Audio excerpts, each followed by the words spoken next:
अगर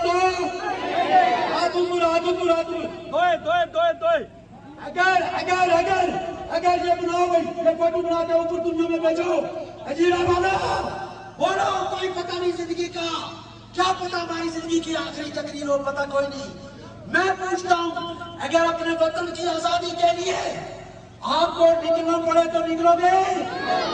आवाज नहीं आ रही, बोलो निकलेंगे, निकलोगे?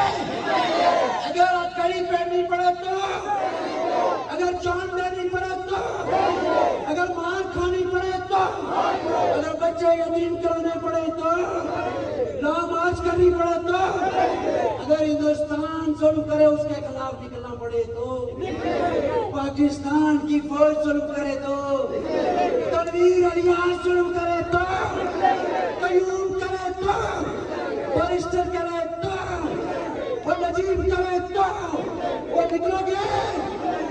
और अपने वतन की आजादी, खुद मुख्तारी, खुशहाली के लिए अपने कायद को सलाम पेश करते हैं। यासीन मलिक की आजादी के लिए हम सब मुतालबा करते हैं। और अपने जो इंतजामिया के लोग हैं इस वतन अजीज के अंदर, उनको कहते हैं कि होश के नाखून लो, वरना इसके बाद जो नौजवानों की काल होगी वो जुग्राफिया, वो शराब, चर्च, झूठ, रिश्वत, बेईमानी, बेहयाई, बदकारी और जो हमारे इलाके में इस मुल्क में जुल्म है उसके खिलाफ नौजवान आगे बढ़ेंगे। उसके लिए कभी जिंदगी में आपको काल नहीं चढ़ जाए, मैं आपके पास खुद आऊंगा और इंशाअल्लाह अपने इस माशरे को एक पाक, साफ, बाकिरदार, बाउसूल और दलेर माशरा बनाएंगे।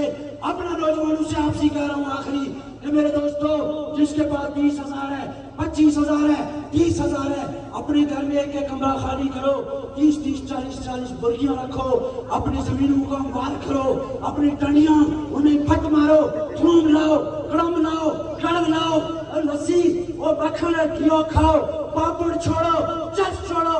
जो चस पिएगा वो टट्टी खाएगा, जो चस पिएगा वो सूर खाएगा, जो चस पिएगा वो हरामी होगा, जो चस बेचेगा वो स्टीम का तला होगा।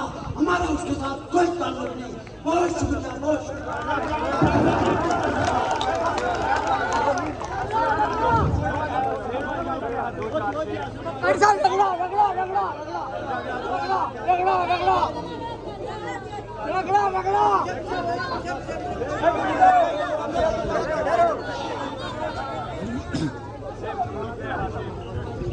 ये थे कारी वसीर साहब।